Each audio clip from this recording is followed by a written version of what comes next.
Hey guys, what is going on? Dylan here from FabricationGuy.com. I hope you guys are having an awesome day. Today, I want to give you guys some useful information and answer some questions that I've gotten on these cordless tire inflators. It seems that people kind of have high expectations for these little tire inflators, and today I'm going to explain to you exactly how they're meant to be used and then settle the debate between Dewalt and Milwaukee because there's a little bit different approach by each of the companies. So I want to explain to you which one excels in which area and just kind of help you choose, if you don't actually own Dewalt tools or Milwaukee tools, which one you should buy.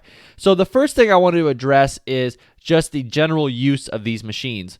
There's a common misconception that these machines can kind of take the place of an air compressor, and they really can't. These are very, very tiny miniature air compressors, and what they're really made to do is to top off a tire, okay? So the perfect scenario, and what I use these for, and what I think they're incredibly convenient for, is these are made to go around to tires on a trailer or a car or something you haven't driven in a while, and you want to check the tire pressures to make sure they're all topped off. That's really what this is for. So for example, for me, when I go out to my boat and it's been a month and a half since I've had it on the road and there's been some weather changes, chances are the tire pressure is not where it should be, right? So I'll go around to each tire, plug this in, set the correct setting, hit the go button, and it will go ahead and pump up those tires to the correct pressure. And then when it goes off, I know it's time to go to the next tire. In a pinch, I do carry this in my pickup. In a pinch that I had like, oh wow, this tire's flat, I need to get it to an operating pressure so I can at least, get it on the road. This thing will work, but you have to understand that it takes a very long time to get a tire from flat to operating pressure. So for a light truck tire on my Milwaukee unit, and we'll talk about the Milwaukee unit is actually faster than the Dewalt, but I'll just use the Milwaukee unit as a reference. On a Milwaukee unit, if I have like a light truck tire that's completely flat, to get it up to about 30 PSI will take me about 6 or 7 minutes. Now, Milwaukee claims that it only takes about 4 minutes, but I think that is in ideal, conditions, and then probably the volume of the tire is smaller. I'm sure there's a way they kind of work that number a little bit in their favor. But for me, in an everyday application, it took me about 6 minutes to get that tire up to 30 PSI, and that was a way to basically get the tire moving so I could get it to the garage and get it pumped up to the proper 55 PSI, which is what I was running it at. So keep that in mind. These things can be used to pump up a tire from flat to whatever pressure you'd like, but they do take a while. All right, so their main strength is maintaining tires.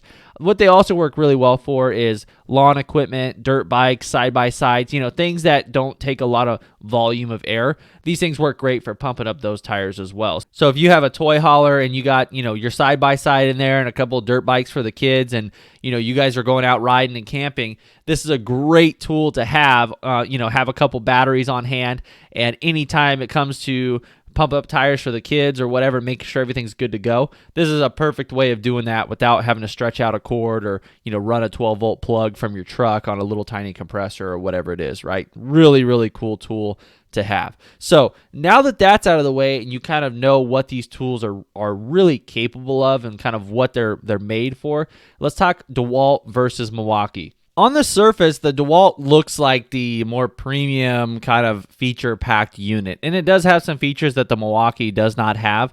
So the Dewalt can run on a 20-volt battery. It can also run on a 12-volt DC connection. There's actually a cord included in the side of the unit that's a standard cigarette lighter plug, so you can plug that into your pickup. It's got a 14-foot cord, which should be just long enough to plug into your truck and run to the back tire. Which is nice if you don't have batteries on hand. And then it also has an optional 110-volt AC standard wall plug that you can use on it, but you do have to buy that cord separate. Personally, for me, I don't really find a use for the 110-volt because if I'm near any type of power source, I probably have a compressor handy anyway, so that kind of defeats the purpose of this unit. But some people might find that useful in the application if they don't have a compressor handy. Now, the Milwaukee M12 only operates on battery. That's your only choice, okay? There's no other connection that you can use there. So that's a little bit of a difference. For some people, that'll make a big difference. For me, I couldn't care either way. It didn't really matter because I didn't take too much advantage of the 12-volt or the 110. Now, the Dewalt claims it can go up to 160 PSI. I think that's total bullshit. There's no way that unit can pump up to 160 PSI and do it so at a volume that doesn't take 5 days. Okay, if you actually pumped up a tire to 160 PSI, and the only tire I could imagine going up to that kind of pressure would have to be some type of really large equipment tire. There's no way that this unit would be used for that. So that is kind of an inflated number, no pun intended. So I wouldn't pay too much attention to that. 120 PSI, 160 PSI does not matter. The one main thing that you need to look at between these units is, well, two things rather, is the duty cycle and then the CFM. So the duty cycle, if you guys aren't familiar with what duty cycle is, it's the amount of time that a machine can run during a given period of time. So the Dewalt has a duty cycle of 33%, as you can see on the chart there. Dewalt says in their manual, this comes directly from their manual, 10-minute runtime followed by a 20-minute rest. So that is only 10 minutes of runtime in a 30-minute period, which gives it a duty cycle of 33.3%. Okay, that's not too great. On the Milwaukee side, it has a duty cycle of 50%. So it can run 10 minutes, and then they recommend that it's followed by a 10-minute rest. So that is a duty cycle of 50%. So during your actual time, the Milwaukee is going to be able to operate a lot more and pump a lot more air than the Dewalt. And if you're in one of those situations where you're going to have to pump up a tire to full pressure, you're going to be able to do so with the Milwaukee faster, okay? Because there's not going to be as much downtime if you do run over that 10-minute mark. Another very important thing to look at is CFM. Now, Dewalt doesn't do a good job at really defining their CFM. The only thing they say is it's 0.5 CFM at pressure. And I put that in quotes because who knows what pressure is. Is pressure 60 PSI? Is pressure 20 PSI? They don't necessarily tell you what it is.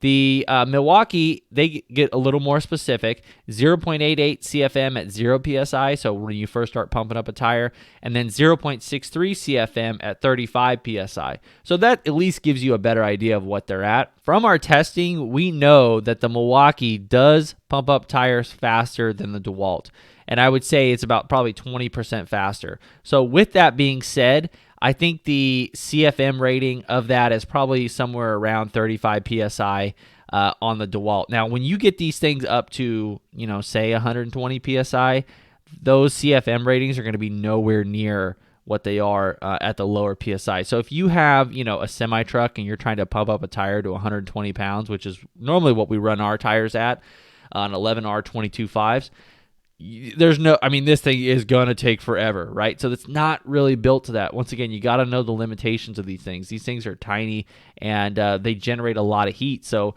they're not really going to be able to pump up something like that at a rate that you're really happy with, So anyway, I hope that helps you guys out. If I had to pick one of these, I, without a doubt, would go with the Milwaukee. I like the interface better. I like the build quality of the tool better. I like the Milwaukee brand overall. The performance to me is more clear-cut. It is definitely faster than the Dewalt, and I am willing to give up that 12-volt cigarette lighter power source for just the overall size of this thing being smaller.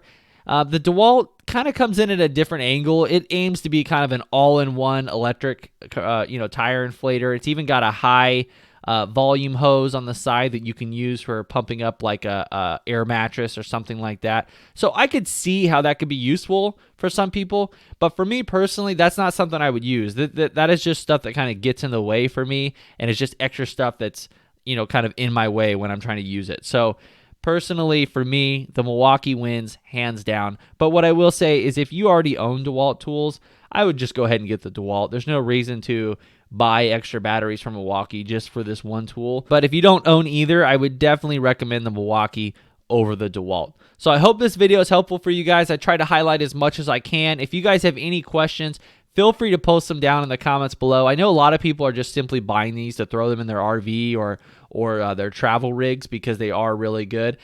Some people have talked about using them for airing down their tires for off-roading, and I don't necessarily think that these are a adequate replacement for an onboard compressor, like in a Jeep or something like that. They're just a little bit slow, especially with those larger off-road tires. You're going to be sitting for quite a while trying to re-air up your tires on the trail. So I don't think these are necessarily made for that either. So once again, just kind of know the limitations of this tool and really what it's made for. That being said, I literally can't live without one of these things. After you own one, it's very, very hard to back your trailer up to the garage, turn on the compressor, wait for it to pump up when you just simply want to raise a couple tire pressures by 5 to 10 psi. You know, having one of these is definitely a time saver. So guys, I will post links in the video description to both of these products. If you guys are interested, if you visit those links, it helps support the channel. So thank you very much for that. I hope you guys have a great day. I hope this video was helpful, and we'll catch you guys in the next one.